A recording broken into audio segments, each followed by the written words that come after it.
안녕하세요. 지혜의 오두막 스토미입니다.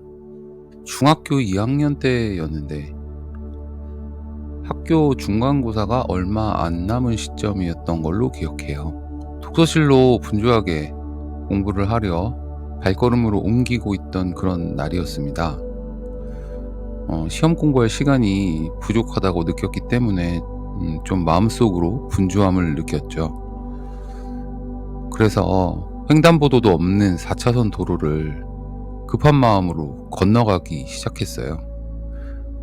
오른쪽을 일단 살펴보니 차가 오진 않더라고요. 제가 빠르게 건너면 건너갈 수 있을 것 같다는 생각을 했죠.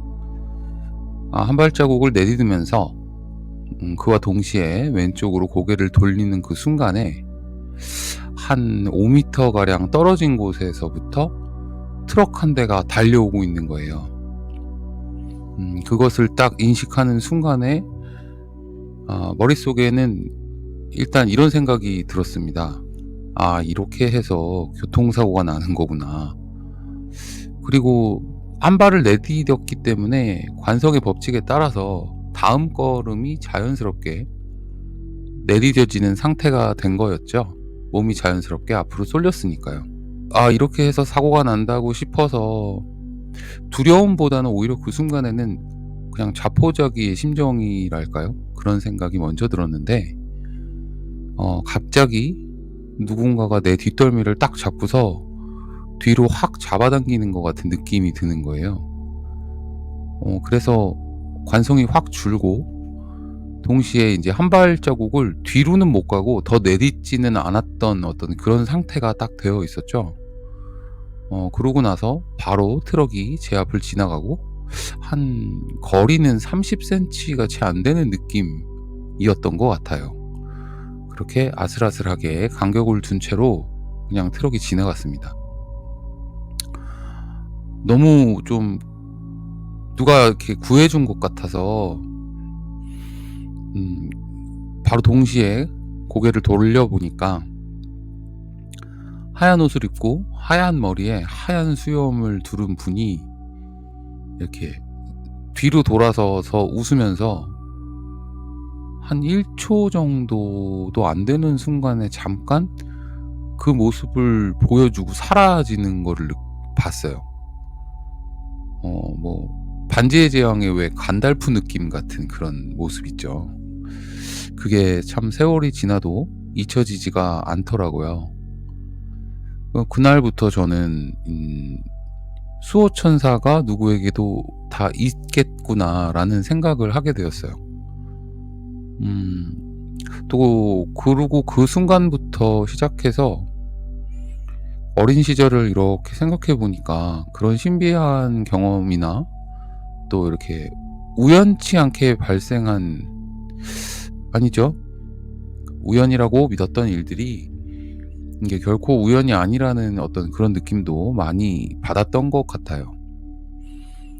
6살 때 마당에서 장난감을 가지고 놀고 있는데 우리 집 대문 밖에 어떤 누나가 문을 똑똑 두들기면서 문을 좀 열어달라고 하는 거예요. 교회에서 전도하러 나온 누나인 것 같았어요. 근데 이제 어머니가 모르는 사람한테 문 열어주지 말아야 된다, 그래서 무서워서 안 된다고 그랬어요. 그랬더니 그 누나가 웃으면서 이제 지나가면서 이렇게 말을 하는 거예요. 이거 하나는 꼭 기억해라. 하나님의 이름은 여호와이시다. 그렇게 말씀하시고 가는 거예요. 근데 제가 어린 시절에는 저는 모태 불교였거든요. 그래서 그냥 그런가 보다 라고 생각은 했는데, 이상하게도 그 여호와라는 이름이 이제 한 번도 잊어버리지가 않았던 것이고, 또 어린 6살짜리임에도 불구하고 그 순간의 일이 앞으로 내 인생에서 굉장히 중요한 어떤 순간이 아닐까? 막 그런 생각이 들더라고요. 물론 이제 시간이 지나서 저도 나이를 먹어가고 아주 좀 독특하고 이상한 방식으로 예수님을 영접하고 크리스천이 되었습니다. 마치 이렇게 징검다리를 건너듯이 그렇게 신앙에 점점점 가까워졌죠. 그리고 그 시간이 한 30년이 넘는 그런 긴 세월에 걸쳐서 이루어진 것 같아요. 뭐 신앙이 있든지 없든지 간에 우리는 가끔씩 진짜 구사일생 했구나라는 생각이 들 때가 있죠. 단순히 운이 좋았다고 생각할 수도 있겠지만은 저 같은 경우는 그 목숨을 잃을 뻔했던 그 사건의 기억 이후로는 저는 그것이 우연이 아니고 뭔가 수호천사로부터의 보호받고 있음, 이런 거를 느꼈어요. 물론 나중에 이제 신앙을 가지면서 이제 신앙적으로는 주님의 보호를 받는다, 이런 생각을 하게 됐지만요. 이렇게 돌이켜서 생각을 해보면 많은 분들이 아마 공감하실 것 같은데, 운이 좋았다는 말로써 설명할 수 없는 그런 일들이 종종 일어나죠. 우리가 어떤 우리 삶이 약속된 기간, 그 기간이 다 되기 전까지는 아마 그런 보호를 받는 것 같아요. 우리가 정말 아무 일 없이 무사태평했던 그런 하루를 만약에 살았다면은 그냥 운이 좋았다거나 그냥 재미도 없고 그렇다고 뭐 크게 위험하지도 않았던 그냥 지루한 날을 하루 보낸 게 아니고요. 그 자체만으로도 되게 큰 보호의 은혜가 나한테 부어졌음을 좀 깨달아야 할 필요가 있지 않나? 이런 생각을 좀 해보게 됩니다. 나의 운이 좋고 내 능력이 뛰어나서 성공을 했다.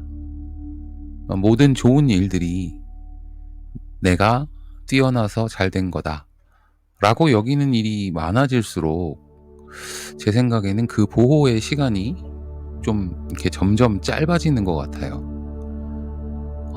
오만한 마음 뒤에는 그 순간 어떻게 잘 되는 어떤 기간들이 이어질 수도 있겠지만, 결과적으로 보면 그 뒤에 어떤 일들이 발생하고 어떤 일들이 찾아오는지 한번 생각을 해보면 잘 알 수 있을 것 같습니다. 저도 주변에서 뭐 직장 생활도 마찬가지고요. 잘 나간다 뭐 그런 사람들 중에 이렇게 겸손한 사람을 찾아보긴 좀 힘이 들거든요. 근데 그런 분들 보면은 진짜 한동안은 굉장히 좀 왜 저런 사람이 잘 되지라고 이렇게 화가 날 정도로 그런 길을 걷는 분들이 있는데, 결과적으로 보면 그 뒤가 참 안 좋았다는 걸 많이 봤거든요. 그러니까 결국 내가 오만함이나 교만함의 자리에 앉는 게 어떤 일을 불러오는지 잘 알 수 있을 것 같아요. 겸손하고 겸허한 마음을 지닌다는 것은 사실 그 전에 먼저 생각해야 될 게 있죠. 바로 감사하는 마음에서 나오는 것 같아요. 내가 잘해서가 아니고요. 누군가에게 보호받고 누군가에게 어떤 그런 복을 선물 받았다, 어떤 그런 느낌을 가져야 되잖아요. 그래야 그 대상에 대해서 감사하는 마음이 생기죠. 어쩌면 우리 곁에서 우리도 인지하지 못하는 어떤 부지불식간에 우리를 지켜주는 그 존재에 대해서 감사하는 마음을 가지고 생을 걷는 게 정말 중요한 것 같아요. 뭐 신앙을 가지던 그렇지 않던 상관없이 최소한 그런 마음을 가지고 삶을 걸어가면 어찌됐든 교만이라는 어떻게 가장 위험한 그런 자리에서 우리를 지켜주는 가장 큰 은혜인지도 모르는 것 같아요. 항상 여러 가지 죄악 중에서도 교만이 가장 큰 죄라고 하죠. 우리 스스로를 우리 중심으로만 생각하는 게 아니고, 우리가 보이지 않고 느끼지 않고 들리지는 않지만 우리의 오감 너머에서 우리를 조용히 지켜봐주고, 정말 위험할 때 우리를 지켜주고, 또 때로는 고난이나 고통이 왔을 때 그 이유가 무엇인지를 생각해보는 마음이 참 중요한 것 같습니다. 어찌됐든 우리는 그렇게 보호받고 있는 존재라는 거, 그 마음을 가지는 순간 첫 번째는 교만이나 오만함을 조금 물리칠 수 있고, 두 번째는 두려움이나 걱정이 줄어들 수 있어요. 사실 그 두 가지만 인생에서 잘 피하고 그 감정을 잘 다스릴 수 있다면 아마도 지금의 우리의 삶을 더 행복하게, 감사하게 여기면서 살아갈 수 있지 않을까, 그런 생각을 해봅니다. 여기까지 시청해 주셔서 감사드리고요. 영상이 좋으셨다면 구독과 좋아요 부탁드릴게요. 여러분은 누군가에게 찬란한 빛입니다. 감사합니다.